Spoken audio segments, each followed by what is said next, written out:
Salut, bienvenue sur cette vidéo. Aujourd'hui, j'ai envie de vous partager 5 raccourcis clavier qui vont vous être très utiles en création d'applications sur Xcode. On va commencer par les plus connus que vous connaissez sûrement et on va ensuite aller sur la fin sur les moins connus et les plus utiles. N'hésitez pas à rester jusqu'au bout de la vidéo parce que le dernier est vraiment incroyable. Voilà, comme ça j'ai bien fait mon travail de youtubeur et donc maintenant on peut y aller, c'est parti. N'hésitez pas à laisser un like, à vous abonner à la chaîne pour plein de contenu sur la création d'applications sur l'écosystème Apple. Et donc c'est parti avec le numéro 1, le raccourci commande plus B. Il va nous permettre de vérifier s'il y a des problèmes, des erreurs dans notre code. Donc ici pour l'exemple, on a juste un simple petit texte sur notre application. Donc là si par exemple je supprime la parenthèse fermante, ça va faire un petit problème bien sûr. Donc on est directement au courant, ça s'affiche ici même, mais dans une plus grosse application, on pourrait tout simplement faire commande B. Du coup ça va vous afficher vraiment toutes les erreurs de votre projet sur la gauche, comme une liste de tâches,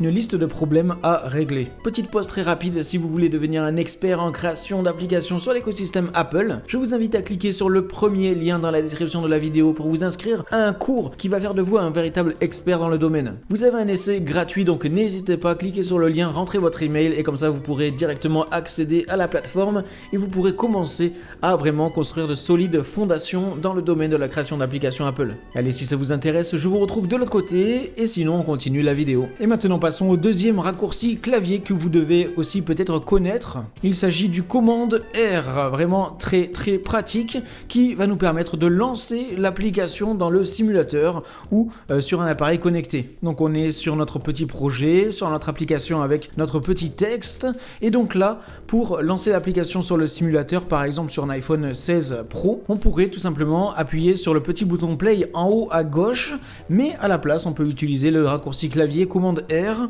Hop, j'appuie et ça va lancer le simulateur directement. Et voilà, l'application s'est lancée. Et maintenant passons au troisième raccourci clavier. Celui-là, je l'ai découvert il y a pas longtemps et pourtant il est très utile. Il s'agit du CTRL plus I. Il vous permet d'indenter du code correctement. C'est-à-dire que quand vous allez par exemple copier-coller du code depuis Internet par exemple, imaginons depuis de la documentation officielle, comme par exemple cette fonction, hop, je copie et je vais vouloir la coller juste là, donc c'est juste pour vous donner un exemple, ça va pas marcher cette fonction, c'est juste pour vous montrer que des fois, quand on copie-colle depuis Internet, l'espacement n'est pas forcément idéal. Vous voyez dans le texte de base, on a un certain espace entre les différents niveaux d'éléments, mais ici en collant cette fonction, l'espace n'est pas respecté. Vous voyez, on en a beaucoup moins. Et donc ici, pour directement régler cet espace directement en un seul coup, on a ce raccourci clavier, on va sélectionner toute notre fonction et on fait CTRL-I et voyez que l'espace s'est ajusté automatiquement. On n'a pas besoin de le faire manuellement en ajoutant des espaces ou en supprimant comme ça, en faisant tab.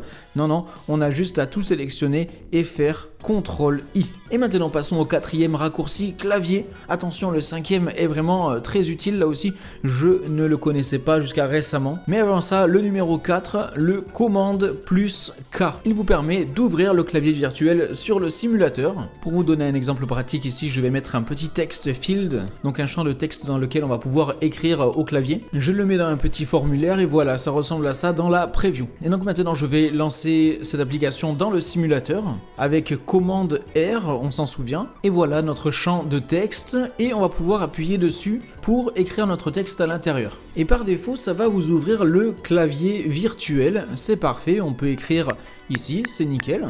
Mais si on commence à écrire avec notre vrai clavier, comme ceci, hop, bon ça lag un peu personnellement, mais voilà, le clavier va disparaître. Et donc, commande K va nous permettre de le faire réapparaître. De base, on pourrait aller en haut dans la barre des menus, on pourrait aller dans ici, I/O, et aller dans Keyboard et Toggle Software Keyboard. Et d'ailleurs là, on le voit, le petit raccourci commande K. Ça nous permet d'ouvrir le clavier, mais voilà, on peut faire le petit commande K pour directement l'ouvrir sans aller dans la barre des menus. Ça nous fait gagner pas mal de temps. Et maintenant, passons au cinquième et dernier raccourci raccourci clavier vraiment très utile. Il s'agit du raccourci commande Shift O. Il nous permet de faire une recherche rapide dans notre projet, de rechercher un élément précis, que ça soit un fichier, une fonction ou autre, n'importe quoi, on peut faire directement une recherche rapide. Et donc je fais commande Shift O, ce qui nous ouvre cette petite fenêtre Open Quickly. Et donc là, imaginons que j'ai envie d'aller vraiment dans le fichier à la base de l'application. Donc je vais marquer raccourci comme ça, je commence à taper et donc là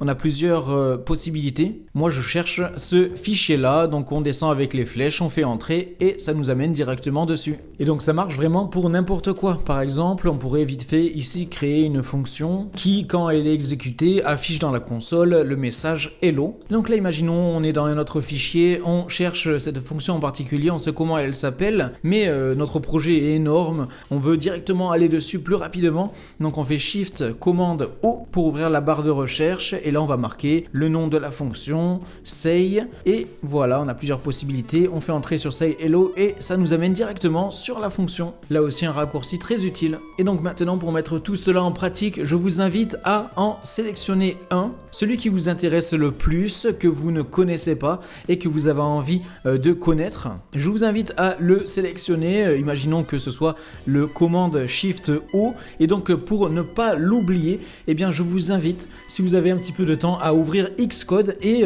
l'essayer. Vous lancez un projet que vous avez déjà ou un nouveau projet et vous essayez de faire le raccourci 2-3 fois et comme ça, ça va beaucoup plus rentrer dans votre esprit et vous allez plus facilement vous en souvenir à l'avenir quand vous en aurez besoin. La clé, c'est vraiment à la base de connaître ces raccourcis clavier, comme ça vous savez qu'ils existent, mais après la prochaine étape, c'est de vraiment les mettre en pratique pour que ça devienne un réflexe. Quand vous avez besoin de directement aller sur un fichier rapidement, hop, vous faites commande Shift O. Quand vous avez besoin de bien aligner du texte que vous aviez copié-collé, vous faites vite fait CTRL I.